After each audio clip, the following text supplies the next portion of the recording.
Hello, welcome, welcome, welcome. You're muted. You can unmute if you choose to. Who do we have? Hi, Lorna. Hi, Lorna. This is Lavilia. Hey! How are Hey, you? going 101 miles per hour. I'm actually, I prefer to do it per computer, but I'm dropping Mackenzie off at karate, so I'm sitting in the car while he's in karate. So I'm Oh, multitasking right now. look. I couldn't sit in a quiet place like as instructed.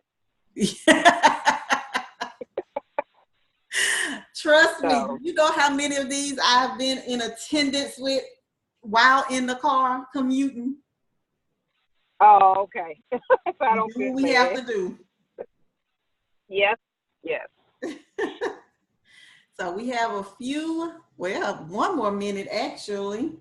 So are you able to see me or just hear? I'm able to just hear this go round. Okay, that's fine. And this is being recorded, so I can send it to you because there's a PowerPoint that I'll be using. Okay. So you'll be able to see the information I'm talking about. Awesome. Good deal. Well, I'm gonna wait a few more minutes to give some more people time to come on. Okay, so I muted again by doing *6 again, correct? Yes. Okay. All right. All right.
Hi, Adrena. Welcome.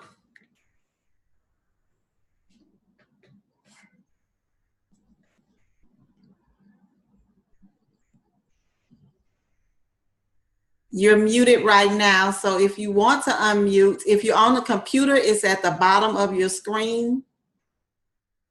I believe on the phone is *6.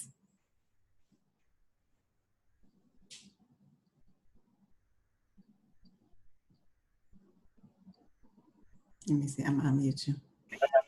Hi, Adrena.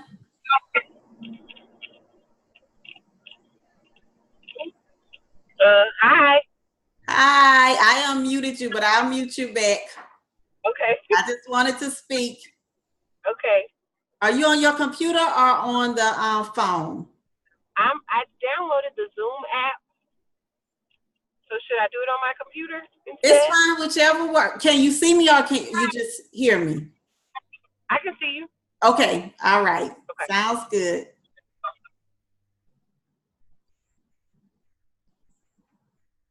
Hi, Sean. This is the hardest junk to do. You couldn't get it?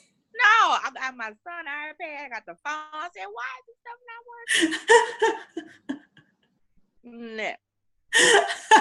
So what are you on now? Oh, you're on your iPad. I'm on his iPad because I left my laptop and stuff at work, and I have Zoom, downloaded on that. Right. He's like, what is this? Look, stop asking me all that. Just I hate technology, girl. So you're able to see me? Mm-hmm. Okay, because I'm gonna show a PowerPoint in a few minutes. I just wanted to see who can see me and who's on the phone. I know some people have to call in on the phone, and that's fine. I'll just have to email the recording. Okay. So I'm gonna mute you back. Okay, babe. I'm gonna wait a few more minutes, and then we're gonna get started because I want to get you all done, hopefully close to 8 o'clock. Okay, no problem. All right.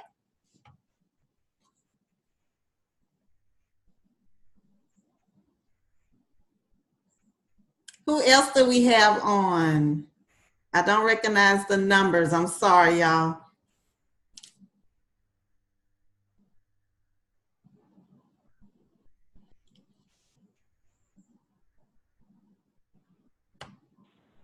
Hello, is this Diana? Yes. How are you? Doing well. Yeah, I'm sitting here clicking on this link and it keeps telling me it's invalid. So I'm trying to download the Zoom app now on my iPad. Hopefully that will change things, though. Right. I'm not sure what's going on. I got Because you. I'm clicking on a link in the email. And it's telling you that the link is invalid? It's invalid, yes. And what you could try to do is go to Zoom. The site, I believe it's, hold on, let me try to move this to see.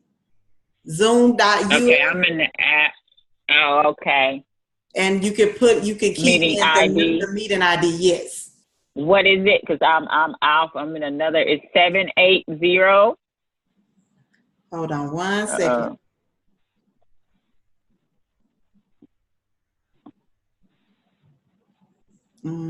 Pulling it up now. I want to click out of here. That's okay. So I know it's 780 something 519. 750. Oh, 750. 988. 988. 519. Yes. Okay. Join. Okay, let's see. I think that did it. Yeah, I see your iPad. Call using internet. To hear others, please join audio. Yeah. Dialing. What is that? Do join audio. Do call using internet. Oh, okay, internet audio. Okay, I think I'm there. I'm gonna hang up the phone. Okay. Okay.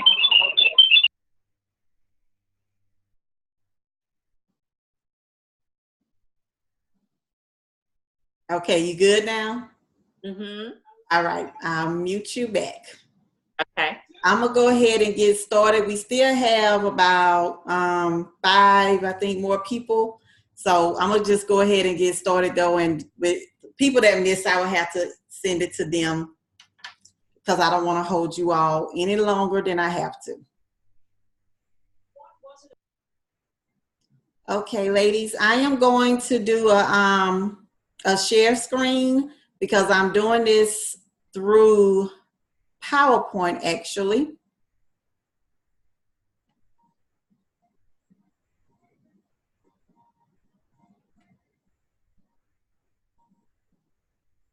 Okay, there we go.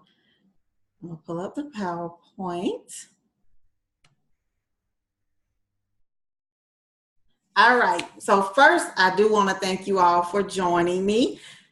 In this class, this is something I've wanted to do for a long time, and I've talked about it for a long time. I've been doing one-on-one counseling sessions, well, not counseling sessions, one-on-one writing sessions, and I wanted to find a way to reach more people, because doing one-on-one, it takes a lot of time, and I'm only able to get to maybe 2, at the most 3 clients a month, because it's so much that I have to do with each client. So this way, during a class, I'm able to actually teach and reach more people. So as you can see, the title of this class is Turn Your Wounds into Words and Your Battle into a Book. A lot of my clients, and this may apply to you too, but all of my clients actually are writing memoirs based on experiences that they've had that has just changed their lives in some type of way. So what they want to do is share their message. They want to share their testimony. And more than anything, they want to reach people to show them that they can do it too. If they've overcome these things, you can do it too. And a lot of that has to do with knowing your audience, which we're going to talk about later. But this is a memoir writing workshop. This is day 1. And as you can see, I have a hashtag, is Lorna Teaches Writing. So what I'm asking you to do is, if you hear anything that just jumps out at you, you hear anything that's just like, oh, that's just really good, or if you just want to type that you're in the class and hashtag Lorna Teaches Writing, I would greatly appreciate it. Okay, most of you know who I am. You know that my name is Lorna, but I write under the name L.A. Lewis. I have written 3 full-length novels, which is Dirty Little Secrets, Dirty Little Secrets 2, and Double Down and Dirty. I also wrote a daily devotional, which is a year's worth of inspirational, motivational reading. You Really Got a Hold on Me is a short story. It was part of an anthology with 9 other writers. We broke the anthology apart, and each of us published our short story, which is You Really Got a Hold on Me. PWIT, Phenomenal Woman in Training, it's for girls. It's for young girls, and it teaches them that every female who age will become a woman, but it takes something extra, to become a phenomenal woman. So it breaks down the word phenomenal. And then there's my latest short story, which is Torn, A Daughter's Love, which I'm pretty sure most, if not all of you, have heard me talk about, which is about a daughter who is torn between both of her parents, who both need a kidney, and she is the only known match, and time is running out. So she's torn who gets her kidney. So those are my babies, my book babies. I've been a published author for 10 years this year, and I've learned a whole lot about writing and about publishing. And it's so much. Anybody can write. Anybody can sit down and write, but it takes skill to sit down and craft a great story that keeps your reader wanting more. And that's what I really want you all to do. I want you to, yes, write your story, but I want you to write it in a way that, even though you're not famous, even though, you may not be a millionaire or done this significant, really, really, really big thing, like a lot of memoirs that get the attention do. But if you write a great story, people will read it and tell other people to read it. So that's what I want. I want you to not only write a story, but write a story so good that everyone wants to read it. Everyone who needs to read it. Let me clarify that. Everyone who needs to read it will want to read it and enjoy reading it. So that's what this class is about, crafting a great story. So you know that this is a memoir writing class. So the first thing we have to do is to identify and define what is a memoir, because sometimes people hear the word memoir and they think biography or they think narrative, but that's not a memoir. So this is a memoir. It is a highly detailed account of an event. And notice the word sensory. You're going to hear me talk a lot about using your 5 senses in your writing. A memoir is a sensory account of the event, and it talks about the main point, the main thing that changed your life, the main event in your life that made a difference that you want to talk about. That's the event you will talk about in your memoir. Okay, it's real close to a personal narrative, and it's close to autobiography, but it's neither one of those, like I said. It is based on actual events. A memoir is defined as creative nonfiction. I was talking to a lady not too long ago, and she said she started writing her memoir, but people were telling her that really only famous people do well with memoirs. People really not going to read your memoir unless you're famous. Now, I agree that famous people do well with their memoirs because they're already known. But like I said, everybody loves a great story. So no, you're not famous, but your story is so good that it gets the attention that you want from the right people. So that's why I have really gotten into teaching creative nonfiction, because I'm a fiction writer. I write fiction stories. I've written a few nonfiction for my clients, but I write fiction for myself. Creative nonfiction is really tying those two skills together. So it's a true story, but it reads like a fiction story. And Diana? Hello. Hey.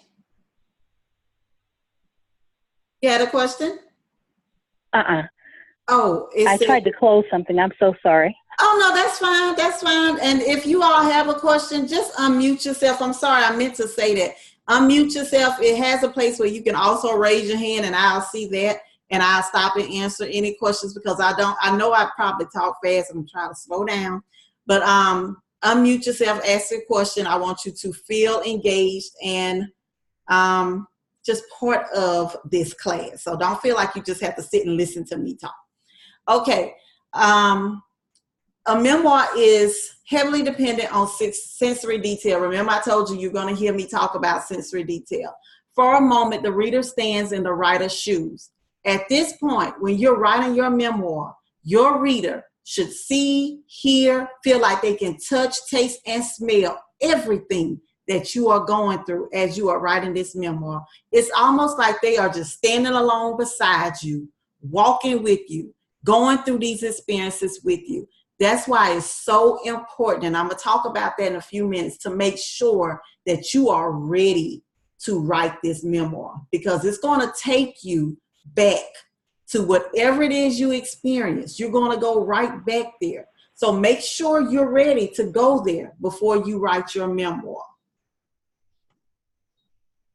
So again, it allows the reader to have a proxy experience, to learn what you did to get to where you are. So they don't have to actually go through it, but they feel like they're walking through it with you and growing with you. It is descriptive rather than a documentary in nature. So imagine if you had to sit and read a documentary. For a lot of us, that probably wouldn't be too pleasurable, because we'll watch a documentary, but to actually sit and read about the earth, to read about life underwater, it may not be as entertaining as actually watching it. So you don't want your reader to feel like they're reading a textbook, or they're reading about somebody so long ago and it just doesn't grasp their attention. You want them to be into your story. So this is a documentary narrative. I'm going to read it simply because I want to make sure you understand the difference between the documentary narrative and, oops, I'm sorry, y'all. I'm trying to move this out my way so I can see. And the documentary narrative and a, what am I trying to say? I'm sorry, I have a loss of words. But anyway, the difference between a documentary narrative and what you're writing, your memoir that you're writing, so which is dialogue. Why I couldn't think of dialogue, I don't know. Which is dialogue. Your memoir is more dialogue than narrative. And I'm going to show you what that is in a minute. So here we go. Evan Barrett came by the office one afternoon. I was very glad to see him. He wanted to know how my dating situation was going. I was, of course, very non-committal. He told me that he was going to set me up with a blind date. I didn't take him very seriously, but a week later, he showed up with 2 tickets to the International Cinema. He said his friend Melanie would be expecting me at 6:00 p.m. on Friday. When I met her, she was kind of funny looking. Okay, so that's a documentary narrative. It is a narrative because the author is telling you every single thing that happened, including what Evan said. So this is how I want you to start writing your memoir. Not going to read all of it. I'm just going to read half of it so you can get the picture. In the midst of my research, Evan Barrett showed up at my office one afternoon. I hadn't seen him since our mission, so I was delighted to see him. He seemed happy and, like all good return missionaries, was married and anxious that the rest of us should also tie the knot. When he asked me how the dating scene was going, my response was non-committal. So as you can see, she or he is saying the same thing with much more detail. Now we actually know something about Evan. We know that Evan is married. We know that Evan walked in happy. We know that Evan is trying to hook everybody up because Evan believed in marriage and believed in people being together. Just in that short piece, we know that much about Evan. So next, oh, come on, he said, what are you waiting for? I suppose you think that you're going to find the one in a bookstore or a library. He threatened to set me up with a blind date. I didn't take him terribly seriously, but a week later, he showed up with tickets in hand. I got you a date, he said, under the a bit mistaken impression that he was doing me a favor. Her name is Melanie, and she will be expecting you at 6:00 p.m. on Friday. Don't let me down. You're going to see a French movie at the International Cinema. So do you see how instead of the author telling us what Evan said, now the author is allowing us to hear for ourselves what Evan is saying. They are being descriptive and they're using dialogue. I've seen this so much with my clients. When they send me their work, a lot of it is narrative, like they're saying everything. They're recounting the story and they are telling me what this person said versus allowing me to hear for myself what the person is saying. And you may agree, hopefully you do, that this version is so much more engaging. It's so descriptive. And again, we're able to hear for ourselves what these people are saying versus hearing it secondhand. So it's almost like, think about if you were watching a reality show. And you know how when on the reality shows, they go into the interview room and they're telling you their account of what happened. So imagine if the whole reality show was just them sitting in that room telling you what happened versus flashing back to show you the event as it unfolded. Your memoir needs to show your reader as it unfolds. And every now and then you jump in with narrative, just like they do on a reality show. You jump in with narrative to kind of give some background information or things of that sort, but all of it is not just you telling the story. If someone else is talking in your book, let them talk. Let them say it. You don't tell us. So I'm going to pause to see if anyone have any questions about anything that we've talked about so far. Any questions? Okay. So Is this something that you're going to email to us? This PowerPoint? Yeah, with the narrative and the dialogue, that kind of stuff. Yeah. I can. Yeah, I can. Or I can email. I didn't put that in the workbook, but I can email you the difference so that you will have it as a reference. Okay. Okay.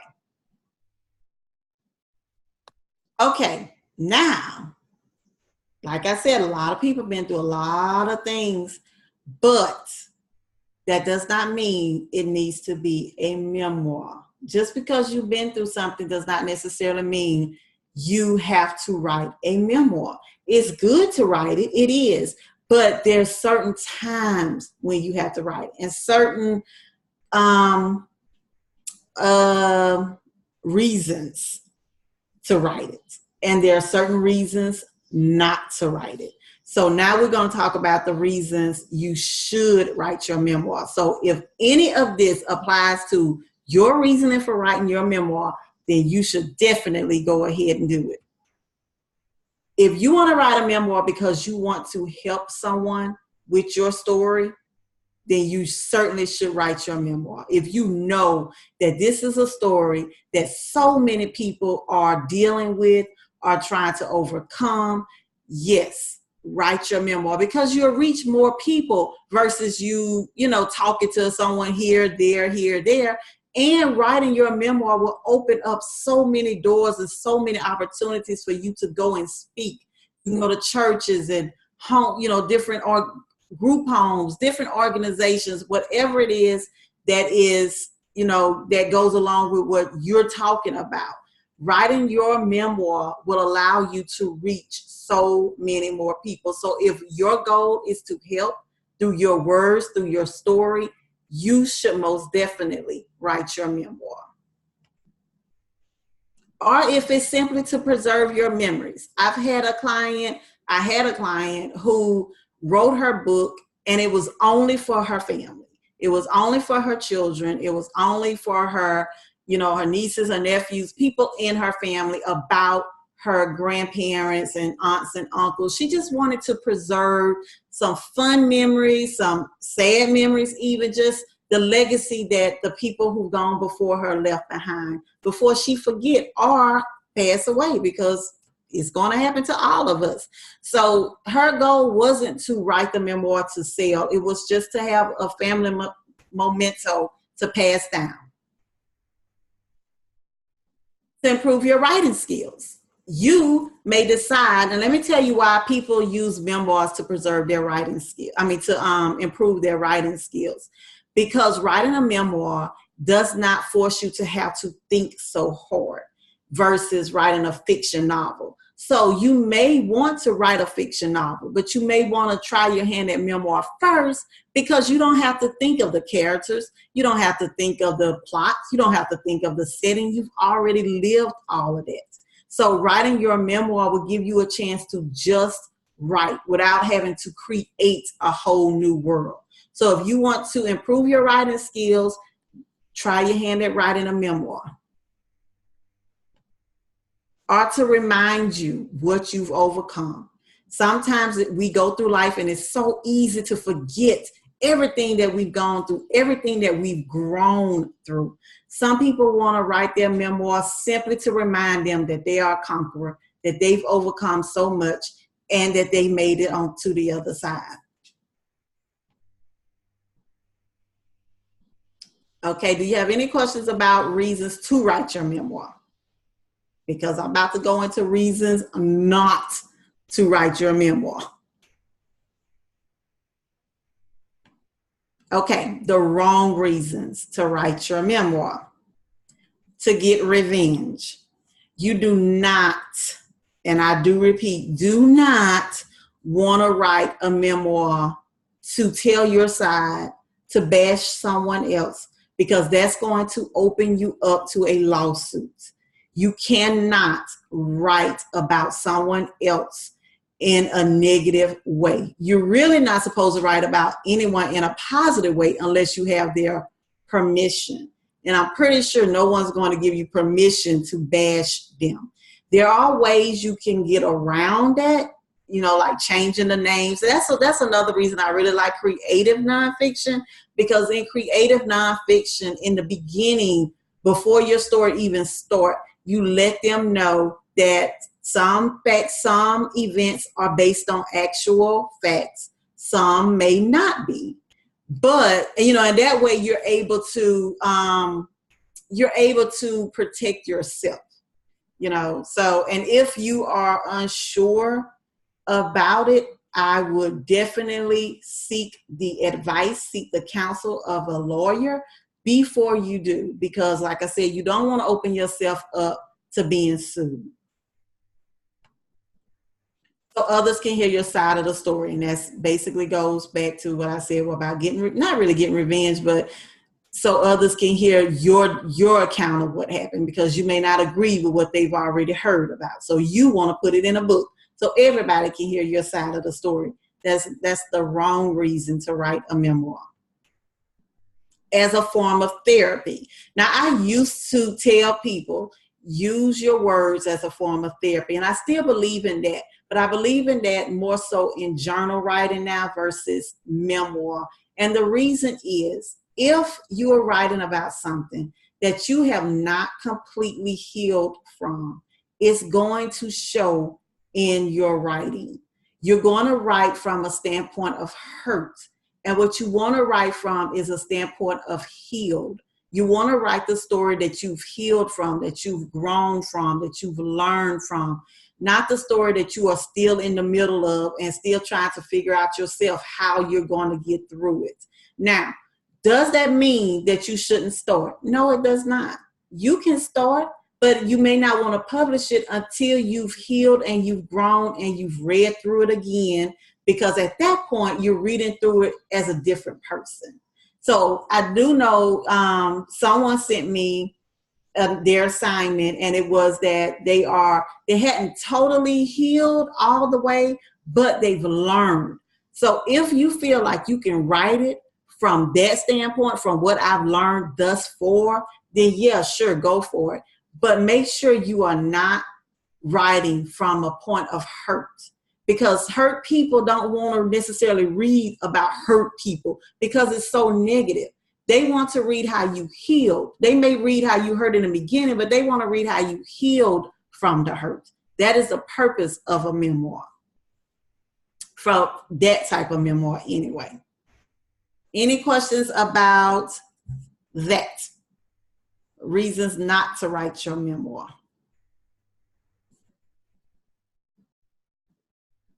Let me put this back up. Okay. I see someone else joined us. Okay, I'm gonna keep going. So, would anyone like to share why you're writing your memoir? Would anyone like to share why you're writing your memoir? And I'm gonna tell you why you're thinking about if you want to share or not. People have asked me because I had a daughter who passed away like 6 years ago. So people have asked me, why didn't you write? Go ahead.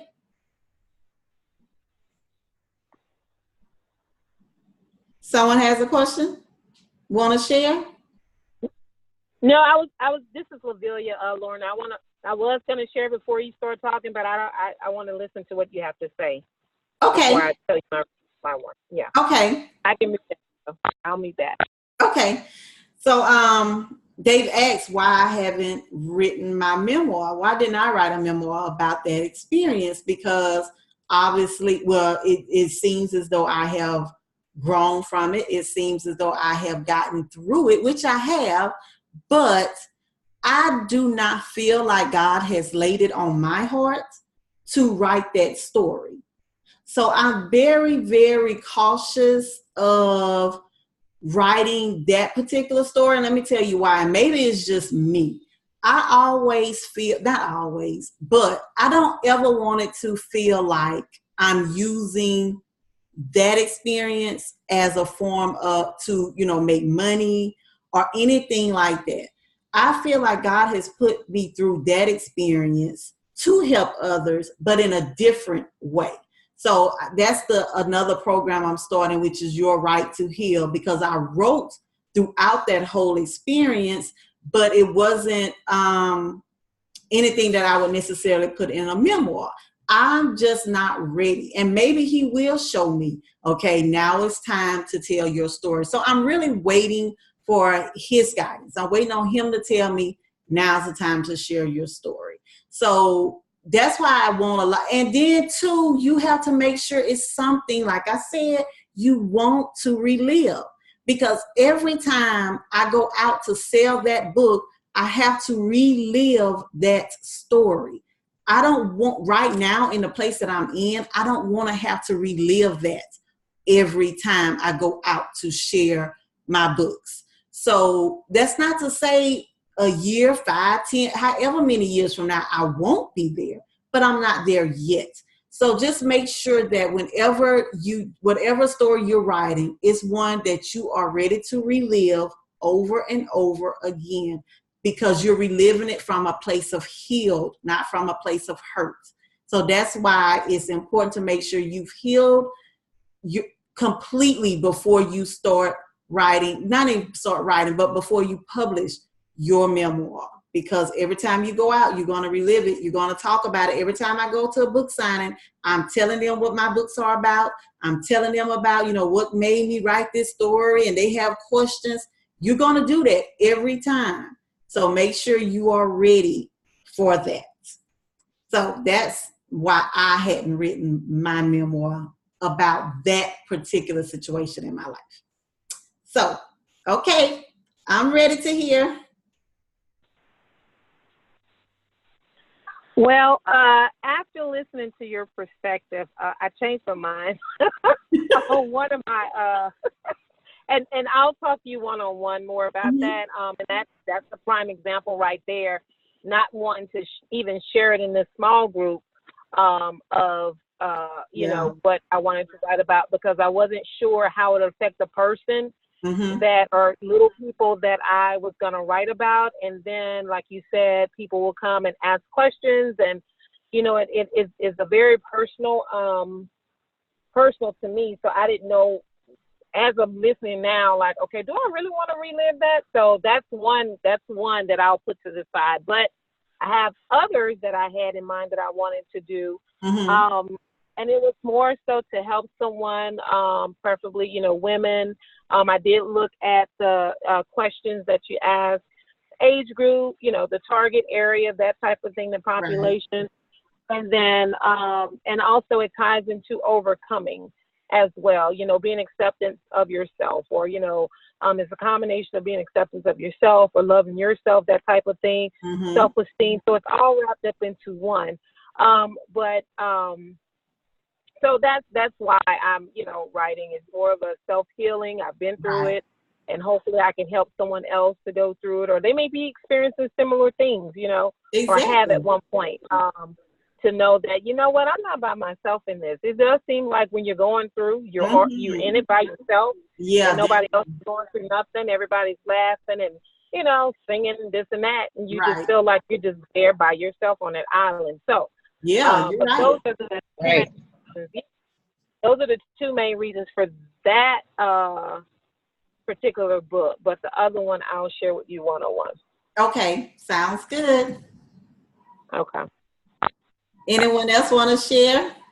Yes. Can you hear me? Yeah, I can hear you. Hey, this is Diana. Hey. Well, it's funny that you mentioned that the do not about writing your memoir, the reasons you shouldn't, because that when I first contacted you back in February, I think that's where I was, in a place of hurt still. And that's why I couldn't write, and I couldn't get it out and put it down on paper. But since then, I have went to therapy, and I have healed.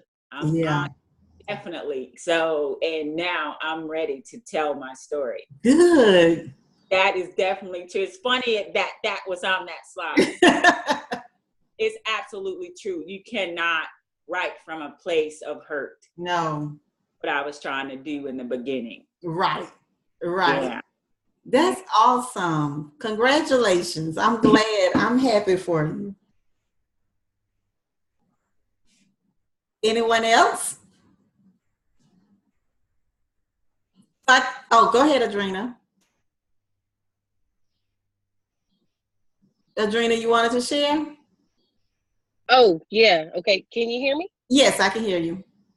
Okay. So, speaking of how some of the reasons that we should or we shouldn't, of course, when I reached out to you before, and it was probably around the same time as the last lady, and she's, so basically, I've had to deal with the place of hurt, and recognizing or trying to, I guess, decide if it was hurt or if it was anger or if it was a combination of both. And so I had to after about I want to say 4 years, I had to finally sit down and meet with a counselor, get a counselor, and accept the fact that it was okay to do that, and start to talk out things a lot more instead of just assuming that, you know, I'll be okay, I'll be fine, I'll cry through it, and then it'll be, you know, I'll get it through the night and it'll be fine the next day. Right. But it got to the point where that wasn't enough and that wasn't helping. And so I always say it's crazy, and my mom always corrects me by saying, no, it's not crazy, it's definitely, it's God. In the aspect of my connections. Like, I've connected with people in the short time that this particular situation has happened. And I say short time because it is a short time to me. But in this time, I've connected with people that, crazy enough, I still say crazy, but crazy enough, are actually going through literally the exact same things that I'm going through. As I teach, and I tell you, these last 3 years that I've been teaching, I literally have had a child in my care that are literally mirrors of my life.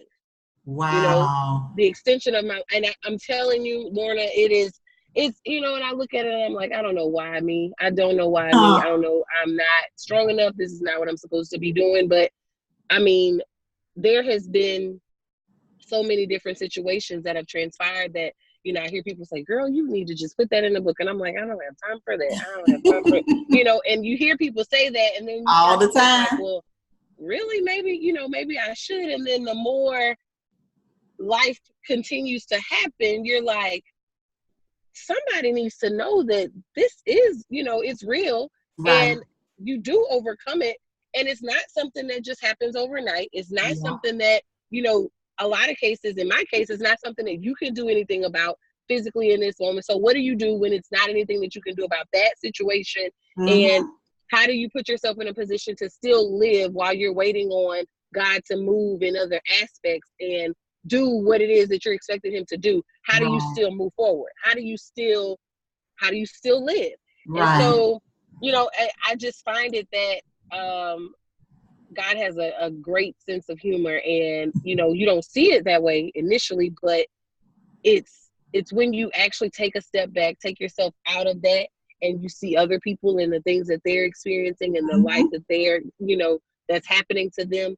And then he connects me to people that have things happen to them that I know I would just lose it if it happened to me. And when you've already thought that you've lost it, like in your mind, I'm barely surviving that, or I barely survived that. And then he drops someone close enough to you in your, you know, in your life where he puts you directly in the fire with them to go through with them. And I'm like, well, heck, I'm supposed to do this for them when I'm doing this for me. So it's like, you know, there's so many reasons that this particular story must be shared, because it is truly one that I've had to accept that is literally not about me at all. Exactly. It is about so many other people, not necessarily this particular situation, but just like someone said earlier, and you said, just the overcoming part of it. Right. And recognizing the conqueror on the inside of you that was there all along that you didn't see. That's and so true. That conqueror actually exists. And if you just allow God to be who he is in you, you'll get to that place much sooner. But of course we fight it. So, you know, but long story short, I'm definitely in a place where I'm able to write because I've taken the necessary steps to allow God to heal me through the process, to, you know, put my mind at peace and ease to where I can recognize that it's not about me. And once you get out of the selfish mode and say, you know, this isn't for me, I can't hold this back from other people because I was hurt. I have to make sure that I'm doing what it is that he wants me to do through this that he allowed me to go through. You know, that's it. That's it. That's remembering your why. Why you your why. Yeah. That's exactly it.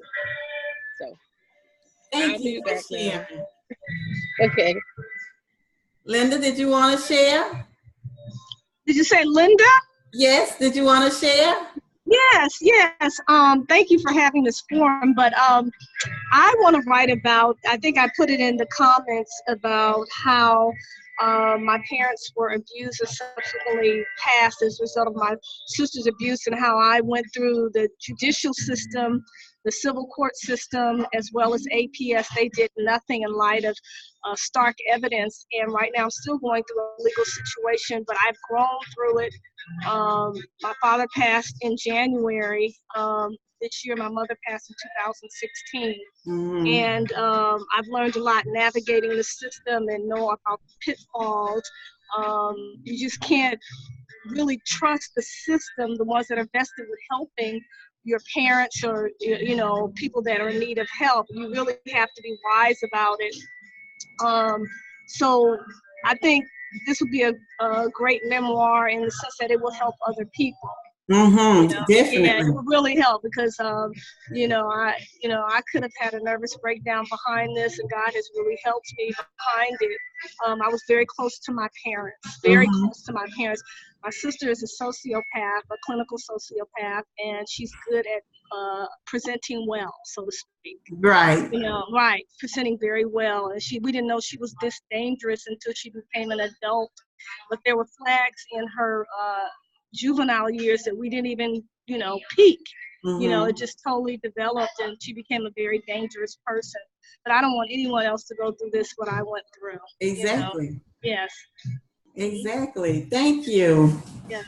And that's the thing, you know, you write your memoir as a way to help people and try as best you can, because we know, you know, life is going to happen, but try as best you can to help someone prevent someone from going through, or not necessarily even going through, because if it's meant for them to go through, they'll go through, but they may be able to go through it differently from hearing your story. They may be able to, you know, persevere a little quicker, a little faster, learn the lesson a little easier from hearing your story. So that's why it's important not to keep your testimony to yourself. It's important to share, because we go through it to share, to help others. And I recognize that in going through my trial with losing my daughter. So I openly share it. I just hadn't shared it in a book.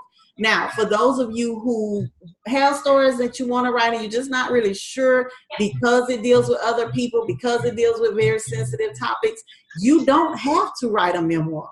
You can write a fiction novel using the events of your life, meaning it still deals with what you've gone through, but you've changed so much of it that it's fiction now. Because nothing, even fiction, is not fiction. I wrote Dirty Little Secrets, and someone told me, you wrote my exact life. Like almost everything this woman went through, I went through. And the main character in my story is a school teacher, and she was a school teacher. She was like, it's crazy, you wrote my life. So even though it's something that I thought I made up, people still live it. It's not so far-fetched that you have cheating going on in a marriage. That's not far-fetched. So you would just write it as a fiction novel versus a nonfiction memoir novel, if that makes sense. And I had to talk with a family member about that as well, because he had a story he wanted to share, but he wanted to wait till his parents passed before he shared that story, because it dealt with them. And even after they passed, he still didn't feel comfortable because of their legacy. He felt like sharing the story would still tarnish their legacy. So he still wasn't in a place where he felt comfortable. And my thing is, then don't write the story. If you do not feel comfortable sharing that story, do not write that story. You know, some things are just not meant to go in a book, and that's just the truth. Okay, so we're gonna move on, because my time is running out. Choosing your theme, that is the first thing. Before you even start writing, you need to think about, what is the theme? So I'm not going to read all of that. Linda, if you don't mind, I'm going to mute you, but you'll hear me. A theme is all writers, I don't care if you're writing memoir, I don't care if you're writing fiction, I don't care if you're writing nonfiction, every story has a theme. It is the statement about the topic of your book. It is that one statement that tells this is what this whole book is about. When you pick up this book, this is what you should get from it. This is what you should learn. You need a theme, because a theme is going to help you to stay focused on what it is you are supposed to be writing. A theme is going to help you to stay on track, because if you start writing about something that has nothing to do with your theme, then you are off track from your story. So it is used, as this last paragraph said, it isn't used to smack your readers over the head. So if your theme is about forgiveness, everything in your story you won't be saying, and you have to forgive. You have to learn to forgive. Forgiveness is a powerful tool. It's going to be like, we got it. It's about forgiveness. But the story itself should show forgiveness. It should talk about forgiveness in a way that is not so overwhelming. So here are examples, and you got that in your workbook that I emailed to you. And I know some of you did not see some of the emails. Check your junk folder or your trash folder, I guess. I'm not really sure why it's going anywhere other than your inbox folder. But here's some examples of some popular themes of books, which is overcoming fear, acceptance, honesty, sacrifice, friendship, revenge, all this list. And it's so many more online that you can look. If you're not really sure, they kind of talk out your memoir, talk out the idea, and then think about what really resonates to you as you're talking it out. If you were to sit down and pretend like you're telling someone what you're going to write about, and think about what is it that I really want them to get from this story. That's your theme. Your theme is going to be in your entire book, but not in a way, again, that is just bold and in print. It's about overcoming fear. It's about overcoming fear. Oh, I went here and I was fearful, but I overcame fear. It's not that. But you're going to keep it in your head as you're writing, that my story is about overcoming fear. So this is where I started. This is what I went through, and this is how I came out. And everyone who reads your book is going to see that you overcame fear based on the events of your book. So we have the book Eat, Pray, Love, which is also a movie by Elizabeth Gilbert. This book is about self-discovery. It's a lady who goes on an adventure. She goes away. I didn't watch the movie or read the book, but I did read the synopsis and I heard a lot about it. Some of you may have. But the overall theme of this book, she was going away for self-discovery. She needed to discover who she was. And she did that by eating different foods, by praying, and through love. This one, Out of Africa and Shadows on the Grass. The theme of this book is creating life after divorce. So it starts off talking about life, through the marriage, what happened in the marriage, and briefly. They didn't take up a lot of her book. You know why? Because the theme is creating life after divorce. So she's not going to spend a whole lot of time talking about the marriage, because it is about the divorce, not about the marriage. So you have to stay focused on what it is your theme is. This one, The Story of My Life by Helen Keller. Overcoming obstacles. We know that Helen Keller was deaf and blind, but she went to school and she lived a life as normal as possible. So her memoir, or hers really is an autobiography, it's about overcoming obstacles. So everything in her book is showing how Helen went through different trials and how she overcame them as a blind and deaf person. This one, A Few Minor Adjustments, is a journey to healing. So it's not talking a whole lot about the pain. It's talking more so about the healing, because that's the theme of this book, Journey to Healing. So it's talking about the process. It may mention what caused the pain, but it's not going to stay there long. because that's not the theme. It's really just to introduce that I've gone through this and this is how I healed. So a lot of this book is about the process of healing, not the process of going through the pain. Any questions about theme? And like I said, there are so many different themes online, but if this story is really personable to you, if it's things that you've gone through and you've lived through and you've grown through, then you already know the purpose for writing this book. So you already know your theme. Identifying your audience. Now, this is so important. As much as we would like to believe that everybody is going to read and love our book, that is simply not the case. Your book is not for everybody. And a lot of times, a lot of authors have their feelings hurt because they get bad reviews, but that's because they have marketed their books to the wrong person. And I talked about this on Facebook not too long ago where I was talking about the movie Otherhood. And I think I may have mentioned it in here too. I'm not really sure. But in the movie Otherhood, I watched it with my husband. My husband thought it was just okay. He probably wouldn't have given it high of a review as I would have given it. But the movie is for women, for mothers. It's for mothers who are dealing with empty nest syndrome. Really, their children are grown and they moved. And it's like, okay, what do I do now? I'm no longer shuffling them from here to there and practice. And what's my life now? So that's Otherhood. My husband wouldn't necessarily like that because he can't identify with that, because he's not a mother whose children have grown up. So it's important to know who your book is for. That way, you won't have to deal with the overwhelming negative reviews because it wasn't for them in the first place. So the people who need your book will enjoy your book. So you got this in your workbook. Who are you writing for? And you need to narrow this down as like you need to be as specific as you can. Like when I put this writing program together, I knew it was for females. I knew I wanted to teach females. I knew I wanted it to be females around my age group, maybe a little older, maybe a little younger, but somewhere in that frame, that age range.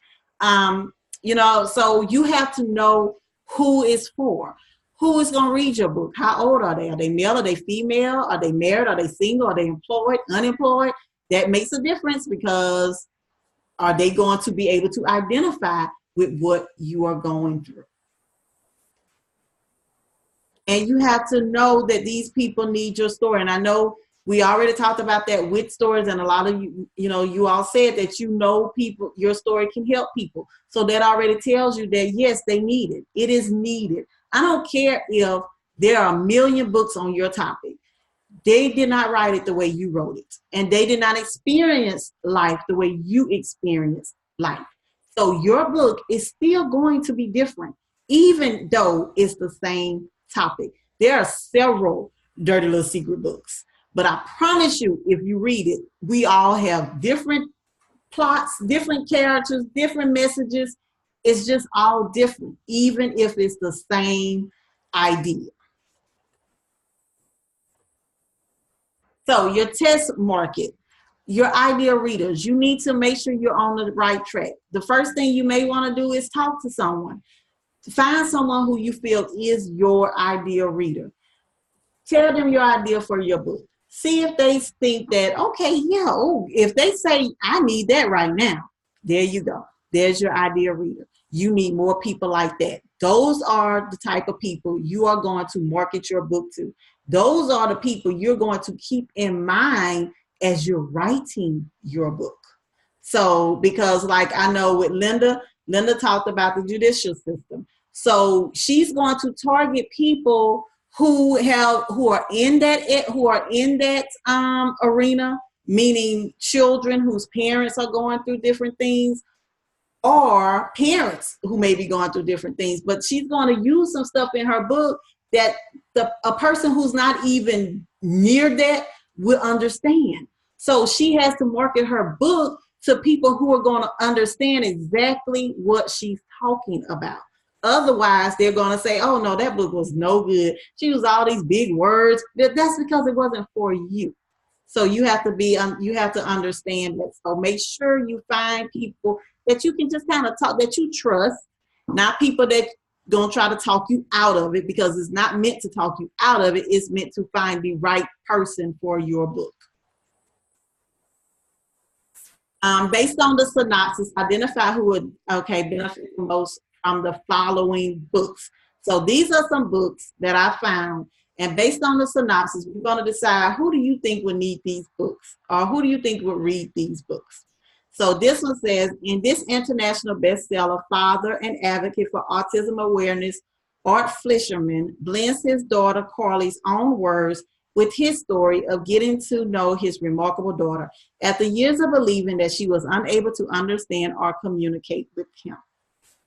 So you, like me, know that the people that's really going to pick up this book and enjoy this book are probably going to be more parents of autistic children, because they're going to understand exactly what Art was going through with his daughter. They're going to understand the joy, the excitement of when he realized that his daughter is able to communicate with him. They're really going to get his story. Maybe someone without children or someone who hasn't dealt with an autistic child, not to say they wouldn't enjoy the story, but they wouldn't get it like someone who's in Art's situation would get it. So that Art is going to probably speak to other parents of autistic kids. That's going to be his target audience. That's who he's really going to market his book to. So Love War is the story of one marriage, but it's also the story of healing. I have this thing in a way. Of the healing that is possible for any of us when we refuse to settle for good enough and begin to face pain and love head on. This astonishing memoir reveals how our ideas of masculinity and femininity can make it impossible for a man and woman to truly know one another. And it captures the beauty that unfolds when one couple commits to unlearning everything they've been taught so that they can finally, after 13 years of marriage, commit to living true to themselves and true to each other. So from reading that, we can pretty much say that the target audience would be married couples, because single people probably wouldn't understand what they're talking about, and maybe not even understand, but maybe just not be interested because they hadn't been in marriage. So they would target this to marriage. They may target it to married ministries. They may target it to married groups online, on Facebook, on different social arenas. That's who they're going to really focus on when they're writing their book, married couples. They're going to say things that married couples will understand. They're going to talk about situations that married couples would identify with. You keep your target audience in mind as you're writing. Who needs your story? What language are they going to understand? What words are really going to stand out to them? Okay. My son actually told me about this one. I was very pleased because he's not a reader, but he loved this book. So for the first time and in his own words, Bryant reveals his famously detailed approach and the steps it took to prepare mentally and physically to not just succeed at the game, but to excel. Readers will learn how Bryant studied an opponent, how he channeled his passion for the game, how he played through injuries. They'll also get fascinating granular detail as he breaks down specific plays and matchups from throughout his career. Now, I am reading this book, and I'm not a sports fanatic. I'm reading it because my child really liked it, but I don't know how many people who aren't basketball fanatics will pick it up and read it, because it talks a lot about basketball. So when he wrote this book, he was thinking of, I'm sure, up and coming basketball players. That's who he had in mind when he wrote this book. So he's using a lot of jargon about the game that basketball players would truly understand. Other people may be lost if they don't know the game of basketball. But he wasn't writing it for them. So he wasn't concerned about trying to really explain it in great detail, because his target audience gets it. They understand. So do you have any questions about target audience? Remember to keep them in mind as you are writing. Think about who needs this story. How old are they? Are they, you know, older? Are they younger? Because the language is going to be a lot different if you're writing to a young person versus an older person. Your language, the way you explain things is going to be a lot different.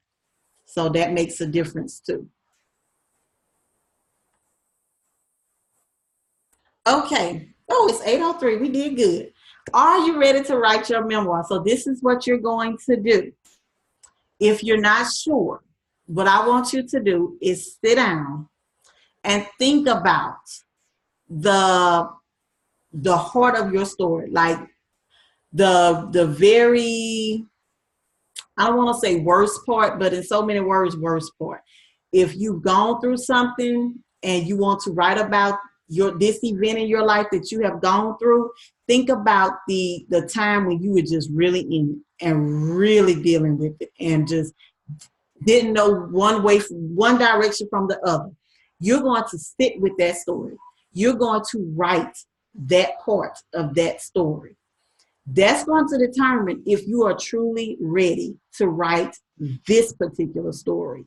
If you are writing this story and the tears are flowing and you can barely get through it because it's just gripping you like you are right there, like it just happened, then that's a sign that you may not be ready to write this particular story. But if you're able to write it with ease, if you're able to write it from a place of healing, you can continue with this story. So what I want you to do, if you're not sure, and even if you are sure, even if you think you're sure, just try it. Just that scene, whatever it was. So for me, if I was writing mine, of course it would be the morning I found my baby because she passed in her sleep. That would be the heart, that would be the of my story. That's what I would sit down and write. If I couldn't write that without getting emotional, then I know I'm not ready to write a whole book. But if I'm able to write it and just the words are just flowing and I'm okay, then I can continue with it. So that's one assignment that I want you all to do. You don't have to give it to me. This is just for you. The next thing I want you to do is called a memory list. So what you're going to do, think about the story you're going to write. And I'm going to send this to you. I'm going to email this to you. Think about the story you're going to write. I want you to, without overthinking, do not overthink. Just sit down and just start writing everything you remember about this particular time in your life. I don't care if it really has nothing to do with it. If it pops in your head, write it down. Because I don't want you to overthink this. Because when you overthink it, that's when you start messing yourself up and you're not allowing your creativity to just flow. Just write. Just write the list. Write the list. Whatever come to mind, write it. I don't care if it's one word, 2 words, a whole sentence, whatever. Just write it until you have written everything that you can remember during that time. Because we're going to do something with the memory list Thursday. Okay? So I've only held you over 6 minutes, which is wonderful. Do you all have any questions for me? And remember, you can always email me if you have a question. I also started a Facebook group. I think I've added everyone in the Facebook group. I'm going to go back through and resend it, or I email the link to you so that you can join our Facebook group, because that's a way that we can stay in touch in between our classes. If you have a question, if you just have something you like to share, whatever it may be. So does anyone have any questions for me? And again, I'm going to email those assignments to you, and I'm going to put it in our Facebook group. Did you have something, Diana? Oh, okay. I thought yours was unmuted. Okay, so if there are no questions, I am going to release you. And thank you all so much. Don't forget the hashtag Lorna Teaches Writing if you heard anything tonight, or if you just want to share that you are in this fabulous class. I would not mind if you hashtag Lorna Teaches Writing, and make sure you tag me. So thank you all so much. I hope you've learned something, and I will see you Thursday. Good night. Good night. Thank you. Thank you all. Bye. Use that hard slice more often. Come on.